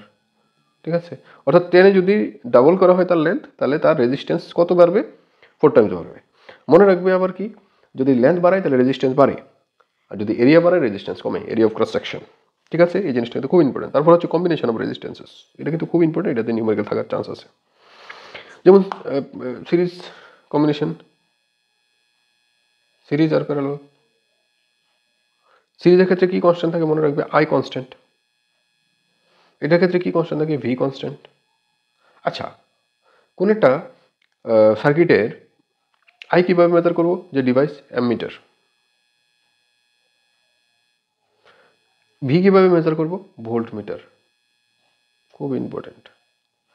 অ্যামিটার কিভাবে সার্কিটে লাগানো থাকে, সিরিজ কম্বিনেশনে। ভোল্ট মিটার কিভাবে লাগানো থাকে, প্যারালাল কম্বিনেশনে। আইডিয়াল অ্যামিটারের রেজিস্ট্যান্স কত, এই কোশ্চেনগুলি কিন্তু আসে। কেন এগুলি, এগুলি একটু পরে বলতে হবে কেন। 0। আইডিয়াল ভোল্টমিটারের রেজিস্ট্যান্স কত, এগুলি আসে পরীক্ষাতে, জিজ্ঞেস করে এগুলি। এটা কত, ইনফিনিটি, এগুলি কিন্তু মনে রাখবে। আচ্ছা, তো সিরিজ কম্বিনেশনে এগুলি কনস্ট্যান্ট থাকে, আর প্যারালাল তো জানলেই। তো সিরিজ কম্বিনেশন কি, একটার পর একটা যদি লাগানো থাকে তাহলে এটাকে সিরিজ বলা হয়। আর সিরিজে কিন্তু রেজিস্ট্যান্স বাড়ে, মনে রাখবা, সিরিজে রেজিস্ট্যান্স বাড়ে, আর এটাতে রেজিস্ট্যান্স, প্যারালালে রেজিস্ট্যান্স কমে। আচ্ছা, প্যারালালে আরেকটা প্রপার্টি মনে রাখবা। আচ্ছা, এখানে তো R equivalent equal to R plus R plus R আমরা লিখতে পারি, তিনটা রেজিস্ট্যান্স নিয়েছিলাম যেহেতু, R1 R2 R3 দিয়ে দেয় 1 2 3। এটার ক্ষেত্রে কি হয়, R1 R2 R3। ঠিক আছে, তো এটার মধ্যে হবে 1/R equivalent equal two 1/R1 plus 1/R2। নিশ্চয়ই তোমরা এগুলি জানো, 1/R3। ঠিক আছে, এগুলিতে কিন্তু আমাদের নিউমেরিক্যাল আসার খুব চান্স। এখন এখানে একটা জিনিস আমি বলে দিচ্ছি, প্যারালাল কম্বিনেশনের ক্ষেত্রে অনেক সময় আসে দু তিনটে রেজিস্ট্যান্স আমাদের দেওয়া থাকে, বলে এটাকে কীভাবে অ্যাড করলে, ধরো 6 ওহম 3 ওহমকে কীভাবে অ্যাড করলে আমরা 3 ওহম বা 9 ওহম রেজিস্ট্যান্স পাবো, এরকম ধরনের প্রবলেম কিন্তু থাকে। ঠিক আছে, ধরো তিনটা রেজিস্ট্যান্স দেওয়া থাকে, সেটা কীভাবে অ্যাড করলে বা কীভাবে আমরা কম্বাইন করলে সেটার ইকুয়াল রেজিস্ট্যান্স অত পাবো, একটা ভ্যালু দিয়ে দেবে। ঠিক আছে, সিরিজ প্যারালাল হতে পারে, বা সিরিজ প্যারালাল কম্বিনেশন, মানে সিরিজ প্যারালালের মিক্সচার দিয়ে আমাদের করতে হতে পারে। এই ধরনের প্রবলেমগুলো একটু দেখে যাও।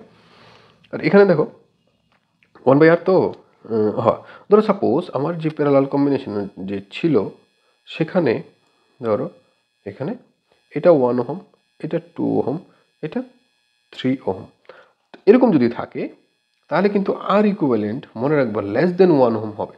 অর্থাৎ এই কম্বিনেশনের সবচেয়ে কম যে রেজিস্ট্যান্স তার থেকেও কম হবে আমার ইকুইভ্যালেন্ট রেজিস্ট্যান্সটা। তো এই কম্বিনেশনের সবচেয়ে কম রেজিস্ট্যান্স কত? 1 ওহম। তার থেকে কম যদি হয় তাহলে নিশ্চয়ই আমার ইকুইভ্যালেন্ট রেজিস্ট্যান্সটা 1 ওহম থেকে কম হবে। ঠিক আছে, তারপর হচ্ছে আমরা যদি যাই, তারপর হচ্ছে heat, Joule's law of heating. এটা মনে রাখবে, এইচ যদি হিট হয় তাহলে I²R/T। আমরা এসআই ইউনিটই করব, বাকিগুলো এখন আর বলছি না। ক্যালোরি ইউনিটেও করা যেতে পারে, কিন্তু আমি যাচ্ছি না সেটা, আমরা জুল ইউনিটই করব। Heat is a form of work, এটা তোমরা আগেই জেনেছো। তো এটা হচ্ছে I²R/T হিটের ফর্মুলাটা। এখান থেকে হিট বের করতে আসতে পারে নিউমারিক্যাল। ঠিক আছে, তারপরে আসতে পারে electric power. Power equal to মনে রাখবে V/I। ঠিক আছে, অথবা এটাকে আমরা I²R লিখতে পারি, অথবা আমরা লিখতে পারি V²/R। এগুলি ওহমস ল কাজে লাগিয়ে লাগিয়ে আমরা লিখেছি, কারণ I/V/R বা V/IR এগুলি কাজে লাগিয়ে লাগিয়ে কিন্তু বাকি ফর্মুলাগুলি ডিরাইভ করা হয়েছে। I²R/T রে আমরা আরও দুইভাবে লিখতে পারি। দেখো I/I² ছিল, তো এটাকে আমরা VITও লিখতে পারি, এটাকে আমরা V²/R/T লিখতে পারি। ঠিক আছে, এইভাবেও কিন্তু আমরা লিখতে পারি। আলটিমেট হচ্ছে আমাদের হিট বের করা, কতটুকু হিট হলো। আচ্ছা, আরেকটা হচ্ছে কি আমাদের কমার্শিয়াল ইউনিট অফ কমার্শিয়াল, মানে ইলেকট্রিসিটির যে আমাদের পাওয়ার কনজাম্পশন হয় সেটার কমার্শিয়াল ইউনিট কি, সেটা BOTও লিখতে পারি আমরা, অথবা কিলোওয়াট ইন্টু আওয়ার। এই দুটোর মধ্যে যে কোনো একটা লিখলেই হবে। BOT মানে বোর্ড অফ ট্রেড ইউনিট, আর কিলোওয়াট আওয়ার তো জানোই, কিলোওয়াট আওয়ার। ঠিক আছে, এই ধরনের প্রশ্নগুলি খুব ইম্পর্টেন্ট, পাওয়ার বের করা। ঠিক আছে, তারপরে আমাদের যে চ্যাপ্টারটা খুব ইম্পর্টেন্ট সেটা হচ্ছে, দেখো এখানে কিন্তু অনেক কিছু আছে, সেগুলো তোমাদের বাড়িতে একটু করে করে দেখতে হবে। আমি জাস্ট টপিকগুলো কীভাবে সলভ করতে হবে সেটা কিন্তু আমি একটু বলে দিলাম। এগুলি থেকে কিন্তু বড় মানে কোশ্চেন আসে। ঠিক আছে, কতটুকু হিট হলো, কীভাবে আমরা অ্যাড করবো, এমিটারকে আমরা কীভাবে লাগাবো, ভোল্টমিটারকে কীভাবে লাগাবো, ভি এবং আর দেওয়া আছে, তুমি রেজিস্ট্যান্স বের করো অথবা ভি বের করো, প্যারালালে কী কনস্ট্যান্ট থাকে এটার উপর ডিপেন্ড করে কোশ্চেন আসতে, মানে নিউমেরিক্যাল আসতে পারে। ঠিক আছে, তারপরে আছে আমাদের magnetic effect of current. Magnetic effect of current খুব ইম্পর্টেন্ট, এটা থেকে থিওরিটিক্যাল কোশ্চেন বেশি আসবে এবং এটা থেকে সোজা। প্রথম কথা হচ্ছে এই চ্যাপ্টার যদি শিখতে হয় আমাদের প্রথম যে কাজটা করতে হবে সেটা হচ্ছে NESW ক্লকওয়াইজ। দেখো ক্লকওয়াইজ, দেখো আমরা তো যে জায়গায় বসে থাকবো সেই জায়গায় আমরা বলতে পারবো না কোন দিকে পূর্ব দিক, কোন দিকে দক্ষিণ দিক, মানে কোন দিকে ওয়েস্ট, কোন দিকে সাউথ, কোন দিকে ইস্ট, হ্যাঁ কোন দিকে নর্থ। ঠিক আছে, তার জন্য আমাদের কী করতে হবে, আমাদের হয়তো কম্পাস নিতে হবে অথবা কোনো না কোনো ডিভাইস নিতে হবে সেটাকে জানার জন্য। তো যদি আমি কোনো একটা আরবিট্রারি ধরে নিই যে এদিকে হতে পারে, কারণ আমরা তো আরবিট্রারি চেঞ্জ করতেই পারি, এটা ওই দিকেই হতে হবে এরকম কোনো কথা নেই, কিন্তু ওইদিকে ধরে আমরা অঙ্কটা সলভ করে নিতে পারবো বা আমাদের প্রবলেমটা সলভ করে নিতে পারবো। তো এটাকে আমরা কী বলবো, কী করবো, NESW ক্লকওয়াইজ যদি আমরা লিখে নিই তাহলে আমাদের প্রবলেম সলভ হয়ে যাবে। তো জাস্ট এই জায়গাটাই মনে রাখো, NESW ক্লকওয়াইজ অর্থাৎ north east south West clockwise. NESW আমরা কীভাবে লিখবো, সেটাকে ক্লকওয়াইজ লিখবো। ঠিক আছে, আচ্ছা এটার জন্য আমাদের ওস্টেড এক্সপেরিমেন্ট খুব ইম্পর্টেন্ট। অর্থাৎ একটা কম্পাস নিডলকে, ম্যাগনেটিক কম্পাস নিডলকে যখন একটা কন্ডাক্টরের কাছে রাখা হয়, হ্যাঁ কন্ডাক্টর দিয়ে যখন কারেন্ট যায় সে কিন্তু ডিফ্লেক্ট করে। ঠিক আছে, কোন দিকে ডিফ্লেক্ট করে সেটা ডিপেন্ড করবে কম্পাসটা তারের উপরে আছে না নিচে আছে। ঠিক আছে, আর তারের মধ্যে দিয়ে কোন দিক দিয়ে কারেন্ট যাচ্ছে। যদি কারেন্ট বেশি যায় তাহলে ডিফ্লেকশন কম হবে, যদি কারেন্ট কম যায় তাহলে ডিফ্লেকশন কম হবে, এই কথাটা মাথায় রাখবে। কম্পাসটা যদি তারের খুব কাছাকাছি থাকে তাহলে ডিফ্লেকশন খুব বেশি হবে, তারের থেকে অনেকটা দূরে থাকলে ডিফ্লেকশন কম হবে। ঠিক আছে, এটা ওস্টেড এক্সপেরিমেন্টটা পড়ে নিও। ওস্টেড এক্সপেরিমেন্ট খুব ইম্পর্টেন্ট। ওস্টেড এক্সপেরিমেন্টটা পড়তে গেলে আমাদের যদি ধরো ওস্টেড এক্সপেরিমেন্টটা আমরা অত বড় লেখাগুলি আমরা বইয়ের যে লেখাগুলি এগুলি আমরা পড়বো না, যে সাউথ থেকে ওয়েস্টে দিয়ে কারেন্ট যাচ্ছে, হ্যাঁ সাউথ থেকে নর্থে দিয়ে কারেন্ট যাচ্ছে, নর্থ থেকে সাউথে দিয়ে কারেন্ট যাচ্ছে, তাহলে ডিফ্লেকশনটা ওইদিকে হচ্ছে। যখন কম্পাস নিডলটা উপরে রাখবো তখন ডিফ্লেকশন এদিকে হবে, কম্পাস নিডলটা নিচে রাখলে ডিফ্লেকশন আরেক দিকে হবে, কোন দিকে হবে। এগুলি করতে গেলে আমাদের যদি এগুলি মুখস্থ রাখি তাহলে প্রবলেম হয়ে যাবে। তো এটা মনে রাখার জন্য এই যে প্রথম টপিকটা আমি লিখলাম NESW ক্লকওয়াইজ সেটাকে মাথায় রাখো, প্লাস এম্পিয়ার সার্কুটাল ল, সরি এটা ক্লাস 12-এ যেটা মনে রাখতে হবে সেটা হচ্ছে কি রাইট হ্যান্ড থাম রুল, ম্যাক্সওয়েল রাইট হ্যান্ড থাম রুল। সেটা তোমরা নিশ্চয়ই জানো। থামটাকে যদি আমরা উপরের দিকে আমাদের রাইট হ্যান্ডের থামটাকে যদি আমরা কারেন্টের দিকে অর্থাৎ উপরের দিকে সোজা করে রাখি তাহলে সেটা কারেন্টের দিক, ঠিক আছে। আর বাকি যে আঙুলগুলি থাকবে সেটা ম্যাগনেটিক ফিল্ডকে ডিনোট করবে, ঠিক আছে। অর্থাৎ বুড়ো আঙুলটা অর্থাৎ থামটা যদি কারেন্টের দিক দেখায় তাহলে বাকি আঙুলগুলোকে যদি আমরা একটু রাউন্ড করে রাখি তাহলে সেটা যেই দিকে যায় সেটাই ম্যাগনেটিক ফিল্ডের ডিরেকশন দেখাবে, ঠিক আছে। এখন তারের উপরে যদি রাখি, দেখো নর্থের থেকে আমি ধরলাম নর্থের থেকে সাউথের দিকে কারেন্ট যাচ্ছে, আর নিডলটা কোথায় আছে তারের উপরে। তো উপরে যদি হয়, তারের উপরে যদি হয়, তারের উপরে যদি হয় তাহলে সে কী করবে, এটা হচ্ছে আমার ম্যাগনেটিক নিডলটা, ঠিক আছে, ঠিক আছে। এটা হচ্ছে তার সাউথ পোল, এটা হচ্ছে তার নর্থ পোল, ঠিক আছে। এটা হচ্ছে তার সাউথ পোল, এটা হচ্ছে তার নর্থ পোল। তখন কি হবে দেখো, ও সরি কম্পাসের নর্থ পোল তো এটা হবে, ভুলে গেছি। দেখো কম্পাসের নর্থ পোল এটা হবে, সাউথ পোল এটা হবে। দেখো যদি কারেন্টের দিকে যায় তাহলে সে কম্পাস নিডলের নর্থ পোলটাকে কী করবে, সে এদিকে টার্ন করবে অর্থাৎ ওয়েস্টের দিকে টার্ন করে দেবে যদি উপরে থাকে, আর যদি নিচে থাকে সে কী করবে ইস্টের দিকে টার্ন করবে, সেটাই। বুঝতে পেরেছ? আর একটা জিনিস মনে রাখবে, ম্যাগনেটিক ফিল্ডের ডিরেকশনটাই কিন্তু তোমার আমাদের কি থাকে নর্থ পোলটা, ম্যাগনেটিক ফিল্ড যেদিকে থাকে নর্থ পোলটা কিন্তু আমাদের সেদিকেই মুভ করে থাকে, ঠিক আছে। এই জিনিসটা কিন্তু মাথায় রাখবে। তাহলে আমাদের কিন্তু রাইট হ্যান্ড থাম্ব রুলটা খুব ইম্পর্টেন্ট, সেটা স্টেটমেন্টও কিন্তু আসে। এবার আসে কি যে কোনো একটা তার দিয়ে কারেন্ট যাচ্ছে, তার চারিদিকে ম্যাগনেটিক ফিল্ডটা ড্র করো। তো ম্যাগনেটিক ফিল্ড সবসময় কী হয়, কোনো একটা তারের এদিকে যদি হয় তাহলে সেটা সার্কুলার হয়, ঠিক আছে, মনে রাখবে সার্কুলার হয়, কিন্তু তার ডিরেকশনটা আমার জানা থাকতে হবে। যত কাছে থাকবে আমার ম্যাগনেটিক ফিল্ড তত বেশি হবে, অর্থাৎ তারের যত কাছে থাকবো আমরা, ধরো উপর দিয়ে কারেন্ট যাচ্ছে তাহলে আমরা রাইট হ্যান্ড যদি ধরি ম্যাগনেটিক ফিল্ডের ডিরেকশন কিন্তু আমার এরকম হবে, ঠিক আছে, ম্যাগনেটিক ফিল্ড ডিরেকশন কিন্তু এরকম হবে। তো এখন তারের যত কাছে আমরা থাকবো তত ম্যাগনেটিক ফিল্ডের ডেন্সিটি বেশি, অর্থাৎ ম্যাগনেটিক ফিল্ড বেশি হবে। অর্থাৎ ম্যাগনেটিক ফিল্ডকে যদি আমরা বি দিয়ে ডিনোট করি, বি প্রপোর্শনাল টু 1/r, অর্থাৎ আর যত কম হবে অর্থাৎ ডিস্টেন্সটা যত কম হবে ম্যাগনেটিক ফিল্ড বেশি হবে, অর্থাৎ তারের কাছাকাছি ম্যাগনেটিক ফিল্ড বেশি, ওইখানে ম্যাগনেটিক ফিল্ডেন্সের ডেন্সিটিও বেশি। তাহলে একটা তারের মধ্যে যখন কারেন্ট যায় তখন ম্যাগনেটিক ফিল্ডগুলি এরকমভাবে রাউন্ড আকারে হয়ে যায়, সার্কুলার লুপ হয়ে যায় আর কি। ম্যাগনেটিক ফিল্ড লাইন্সের প্রপার্টিগুলিও খুব important. Two magnetic field lines never cross each other. Magnetic field lines start from north pole and ends at south pole, ঠিক আছে, outside the magnet and inside the magnet কি হয় সাউথ টু নর্থ। আরটা হচ্ছে magnetic field always form close loop, সে সবসময় close loop তৈরি করে, ঠিক আছে। এখন আসতে পারে বার ম্যাগনেটের ম্যাগনেটিক ফিল্ড লাইন্সগুলি এঁকে দেখাও, এটা আমি এঁকে দেখাচ্ছি, কিন্তু রাইট হ্যান্ড থাম্ব রুল দিয়ে যেটা করলাম এটা কিন্তু খুব খুব খুব ইম্পর্টেন্ট, ঠিক আছে। এখন কেউ বলতে পারে যে এই পয়েন্টে ম্যাগনেটিক ফিল্ড ডিরেকশন কোন দিকে হবে, এই পয়েন্টে ম্যাগনেটিক ফিল্ড ডিরেকশন কোন দিকে হবে, এই পয়েন্টে ম্যাগনেটিক ফিল্ড ডিরেকশন কোন দিকে হবে। দেখো প্রত্যেকটা পয়েন্টে ম্যাগনেটিক ফিল্ড ডিরেকশন ট্যানজেনশিয়াল হবে। এবার ট্যানজেন্টটা আমরা কোন দিকে, এরোসেনটা কোন দিকে দেবো, যেদিকে magnetic field right hand thumb rule দিয়ে যেদিকে ঘুরছে ক্লকওয়াইজ হলে ক্লকওয়াইজ হবে, অ্যান্টি ক্লকওয়াইজ হলে অ্যান্টি ক্লকওয়াইজ হবে। তো এই পয়েন্টে কোন দিকে হবে, এই পয়েন্টের দিকে হবে, এই পয়েন্টে কোন দিকে হবে, এদিকে হবে, এই পয়েন্টে কিন্তু, ঠিক আছে। অর্থাৎ যে পয়েন্ট আমরা ম্যাগনেটিক ফিল্ড বের করতে চাইবো ওই পয়েন্টে আমরা ট্যানজেন্ট ড্র করলেই পেয়ে যাবো ম্যাগনেটিক ফিল্ডের ডিরেকশন। তাহলে অনেক কিছু বুঝে গেলাম।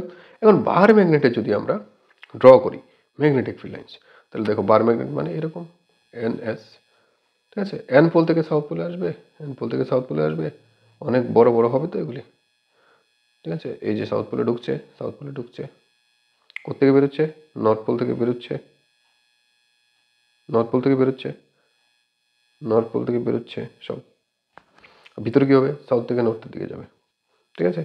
তো এগুলি সুন্দর করে, যেহেতু আমি হাতে আঁকছি এত সুন্দর হচ্ছে না, কিন্তু তোমরা একটু সুন্দর করে আঁকবে, নাহলে পরীক্ষাতে নাম্বার পাবে না, ঠিক আছে। খুব ইম্পর্ট্যান্ট এটা, ঠিক আছে।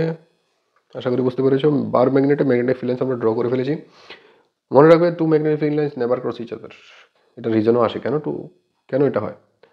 যদি দুইটা ম্যাগনেটিক ফিল্ড লাইন ক্রস করে তাহলে একটা পয়েন্ট অফ মানে ইন্টারসেকশন, অর্থাৎ যেই পয়েন্টে তারা ক্রস করেছে বা ইন্টারসেক্ট করেছে ওই পয়েন্টে দুটো ম্যাগনেটিক ফিল্ডের ডিরেকশন পাবো আমরা, হুইচ ইজ নট পসিবল। মানে একই পয়েন্টে দুটো ম্যাগনেটিক ফিল্ডের ডিরেকশন হওয়া কখনো সম্ভব নয়। ঠিক আছে, এই ধরনের কোশ্চেন আসতে পারে। আরেকটা কি, তাহলে ম্যাগনেটিক ফিল্ড লাইন্সের প্রপার্টিগুলি এবং উইথ রিজন আমাদের শিখতে হবে। আরেকটা খুব ইম্পর্টেন্ট হচ্ছে সলিনয়েড। সলিনয়েড খুব ইম্পর্টেন্ট। সলিনয়েড কি, একটা লম্বা কভারের তৈরি বা কোনো একটা মেটালের তৈরি সিলিন্ড্রিক্যাল পাইপের বা সিলিন্ড্রিক্যাল পাইপ যদি আমরা নিই, তার উপরে যদি আমরা কোনো একটা ইনসুলেটেড কভার ওয়্যার পেঁচিয়ে দিই, সব এই এই এই যে কনফিগারেশনটা সেটাকেই বলে সলিনয়েড। এখন তার মধ্যে দিয়ে যখন কারেন্ট যাবে, তখন তার এক্সিস, এটা হচ্ছে এক্সিস অফ দ্য সিলিন্ডার, তার এক্সিসের প্রত্যেকটা পয়েন্টে কী তৈরি হবে, ম্যাগনেটিক ফিল্ড তৈরি হবে।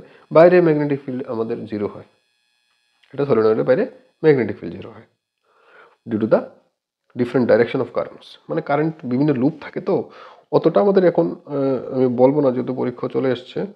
আরটা হচ্ছে তোমরা আশা করি অতটুকুই জেনেছো যে একটা মেটাল সিলিন্ড্রিক্যাল মেটালের রডের উপরে যদি আমরা কপার ওয়্যারকে পেঁচিয়ে দিই, তখন সেটাকে বলবো আমরা সলিনয়েড। এবং সলিনয়েডের মধ্যে যখন কারেন্ট যায় তখন তার এক্সিসের মধ্যে ম্যাগনেটিক ফিল্ড তৈরি হয় এবং সেই ম্যাগনেটিক ফিল্ডটা কনস্ট্যান্ট। আরেকটা জিনিস মনে রাখবে, solenoid act as a bar magnet. ঠিক আছে, তাহলে কেন আমরা সলিনয়েডটাকে কষ্ট করে বানাচ্ছি? সলিনয়েডটা যদি বার ম্যাগনেটের মতো, আমরা তো বাজার থেকে ম্যাগনেট কিনতেই পাই, বার ম্যাগনেট আমরা বাজার থেকে কিনতে পাই, তো আমরা কেন সলিনয়েডটাকে কষ্ট করে বানাচ্ছি? প্রথম কথা হচ্ছে, দেখো বার ম্যাগনেটটা একটা কি মোটামুটি পার্মানেন্ট ম্যাগনেটের মতো কাজ করছে, অনেকদিন তার ম্যাগনেটিজম প্রপার্টি থাকে। সলিনয়েডটা কি, যখন কারেন্ট যাচ্ছে তখন ম্যাগনেটিক ফিল্ড তৈরি হচ্ছে। আরেকটা জিনিস কি, কারেন্ট গেলেই ম্যাগনেটিক ফিল্ড কিন্তু তৈরি হয়, এবং এই ম্যাগনেটটাকে আমরা কি বলবো, ইলেকট্রোম্যাগনেট। আবার কারেন্ট যখন শেষ হয়ে গেল তখন কিন্তু ম্যাগনেটিক ফিল্ডও শেষ হয়ে গেল। তো কেন ব্যবহার করছি সলিনয়েড? সলিনয়েড ব্যবহার করার কারণ হচ্ছে ম্যাগনেটিক ফিল্ডের যে ইন্টেন্সিটি, সেটা কিন্তু বার ম্যাগনেট থেকে সলিনয়েডের ক্ষেত্রে অনেক বেশি। বার ম্যাগনেট থেকে সলিনয়েডে অনেক বেশি ম্যাগনেটিক ফিল্ড তৈরি হয়। ঠিক আছে, তো আমাদের বেশি ম্যাগনেটিক ফিল্ডের মানে দরকার যখন পড়ে, তখনই আমরা এই সলিনয়েডটাকে ব্যবহার করি। ঠিক আছে, আবার কি, আমাদের যখন ম্যাগনেটিক পার্মানেন্ট ম্যাগনেট কী করছে, সবসময় ম্যাগনেটিক ফিল্ড তৈরি করে রাখছে, তো আমার এখন ম্যাগনেটিক ফিল্ডের দরকার নেই। ইলেকট্রোম্যাগনেট, আমি কারেন্টটা বন্ধ করে দিলে ম্যাগনেটিক প্রপার্টি চলে যাবে। ঠিক আছে, যাই হোক, তো বার ম্যাগনেট আর সলিনয়েড যদি বলে যে সলিনয়েডে ম্যাগনেটিক ফিল্ড লাইন্সগুলি ড্র করো, তো কী করবে সলিনয়েডে ম্যাগনেটিক ফিল্ড লাইন্স ড্র করতে গেলে? দেখো, সুন্দর একটা সলিনয়েড এঁকে নেবে, এতটুকু একটা সলিনয়েড এঁকে নেবে। ঠিক আছে, তো এখন কী হবে, নর্থ পোল থেকে সাউথ পোল, তোমরা আগে কারেন্টের ডিরেকশনের উপর ডিপেন্ড করে, হ্যাঁ, Maxwell right hand thumb rule দিয়ে তোমরা দেখে নেবে যে ম্যাগনেটিক ফিল্ড ডিরেকশন কোন দিকে হচ্ছে। তারপর কী হবে, সেম বার ম্যাগনেটের মতো এঁকে নেবে, সেম বার ম্যাগনেটের মতো এঁকে নেবে, সেম বার, জাস্ট কী হবে, এখানে ওই একটা মেটাল রডের মধ্যে তার পেছনে থাকবে, এতটুকুই। ঠিক আছে, এটা খুব ইম্পর্টেন্ট কি, draw the magnetic field lines for a solenoid.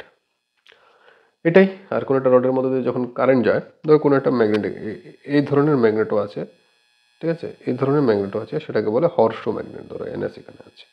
তো তার মধ্যে যদি আমি কোনো রকমের একটা রড রেখে দিই কানেক্টেড উইথ ওয়্যার্স, ঠিক আছে, তো যখন কারেন্ট যাবে তার মধ্য দিয়ে কিন্তু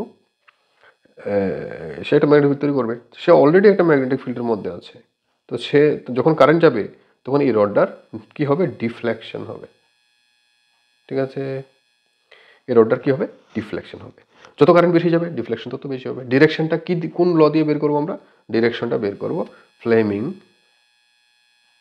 লেফট হ্যান্ড রুল। ঠিক আছে, এটা দিয়ে আমরা ডিরেকশনটা এখানে বের করবো যে কোন দিকে তার ডিফ্লেকশনটা হবে। লেফট মানে টুয়ার্ডস, যদি NESW এঁকে নিই তাহলে নর্থের দিকে হবে না ওয়েস্টের দিকে হবে, কী হবে সেটা আমরা যে লটা ব্যবহার করে বের করবো, সেটা হচ্ছে ফ্লেমিংয়ের লেফট হ্যান্ড রুল। ফ্লেমিংয়ের লেফট হ্যান্ড রুলটা আমাদের কনফিউশন হয়ে যায় বা ডিস্টার্ব হয় বা মনে রাখতে কষ্ট হয়, তখন সেটা মনে রাখবে father mother child, father mother child. ঠিক আছে, ফাদার মাদার চাইল্ড। এটা হচ্ছে আমাদের থাম, এটা হচ্ছে আমার ফোর ফিঙ্গার, এটা হচ্ছে আমার কি, মিডল ফিঙ্গার। ঠিক আছে, দেখো প্রথম সবচেয়ে আমরা কি বলি এটাকে, থামটা। প্রথম আমরা থামটাকে ধরলাম, তারপরে ফোর ফিঙ্গার, তারপরে আমাদের মিডল। ঠিক আছে, আমি লিখলাম ফাদার মাদার চাইল্ড। দেখো, ফাদার মানে ফোর্স, মাদার মানে ম্যাগনেটিক ফিল্ড আর চাইল্ড মানে কারেন্ট। তাহলে ফাদারটা কোনটা? থাম। মাদার কোনটা? তার পরেরটা মানে ফোর ফিঙ্গার। বাবার পরে কি আসে? মা। তারপর কি আসে? চাইল্ড। বাবার পরে প্রথম কি আসে? বাবা, তারপরে মা, তারপর চাইল্ড। তো ফাদারের ক্ষেত্রে কি? ফাদারটাকে আমরা ফোর্সকে ফাদার দিয়ে ডিনোট করছি। ম্যাগনেটিক ফিল্ড দেখো, ফোর্স আর ফাদার, প্রথম যে লেটারটা সেটা এফ। মাদার এবং ম্যাগনেটিক ফিল্ড প্রথম লেটারটা এম। কারেন্ট এবং চাইল্ড প্রথম লেটারটা সি। ঠিক আছে, সেম। ঠিক আছে, প্রথম লেটারটা। তো দেখো, ফাদার মাদার চাইল্ড দিয়ে যদি মনে রাখো কোনো সময় ভুল হবে না। যদি the direction of magnetic field is along the forefinger and the direction of current is along key towards middle finger, then the thumb of our left hand indicate the direction of force experienced by the conductor. এখন কথা হচ্ছে, এই যে magnetic ফিল্ডটা সেটা কিন্তু সবসময় external magnetic field হতে হবে, কারণ তার মধ্যে দিয়ে কারেন্ট গেলে তার নিজে একটা ম্যাগনেটিক ফিল্ড তৈরি করবে। সেটার জন্য কিন্তু লেফট হ্যান্ড রুল না, সেটার জন্য ম্যাক্সওয়েলের রাইট হ্যান্ড থাম্ব রুল। ম্যাক্সওয়েলের লেফট হ্যান্ড রুল কি বলছে? যখন কোনো একটা কন্ডাক্টরকে আমরা ম্যাগনেটিক ফিল্ডের মধ্যে রাখবো এবং তার মধ্যে কোনো একটা কারেন্ট দেবো, তখনই গিয়ে তার ডিফ্লেকশন হবে। বুঝতে পেরেছ? অর্থাৎ কোনো একটা কন্ডাক্টরকে যদি আমরা এক্সটার্নাল ম্যাগনেটিক, অর্থাৎ আলাদাভাবে আমরা ম্যাগনেটিক ফিল্ড তৈরি করে তার মধ্যে যদি একটা কন্ডাক্টর রেখে তার মধ্যে কারেন্ট চালাই, তখনই তার মধ্যে ডিফ্লেকশন হবে। সেটার যে ফর্মুলা সেটাই ফ্লেমিংয়ের লেফট হ্যান্ড সেই ফর্মুলাটাই দিয়েছে। যদি এক্সটার্নাল ম্যাগনেটিক ফিল্ডের ডিরেকশন থাকে আমাদের ফোর ফিঙ্গারের দিকে এবং কন্ডাক্টরের মধ্যে কারেন্ট যায় মিডল ফিঙ্গারের দিকে, তখন আমাদের যে থামটা সেটা কি রিপ্রেজেন্ট করবে? ফোর্স। কি ফোর্স? ওই কন্ডাক্টরের উপরে যে ফোর্সটা মানে ওই কন্ডাক্টরটা যে ফোর্স এক্সপিরিয়েন্স করবে সেই ফোর্সটাকেই এখানে বলেছি আর কি। তো ওই ফোর্সের জন্য কি হবে? তার ডিফ্লেকশন হবে। ঠিক আছে, এখন দেখো, এখন যদি আমরা লেফট হ্যান্ডটাকে ইয়ে করি, তো দেখো আমার এখানে কারেন্ট যাচ্ছে কোন দিকে? কারেন্ট যাচ্ছে তোমার ধরো সাপোজ এদিকে, প্যারালাল কিন্তু এটা, হ্যাঁ প্যারালাল। আর ম্যাগনেটিক ফিল্ড কোন দিকে? উপরের দিকে। ঠিক আছে, কারেন্ট কোন দিকে যাচ্ছে? এই দিকে।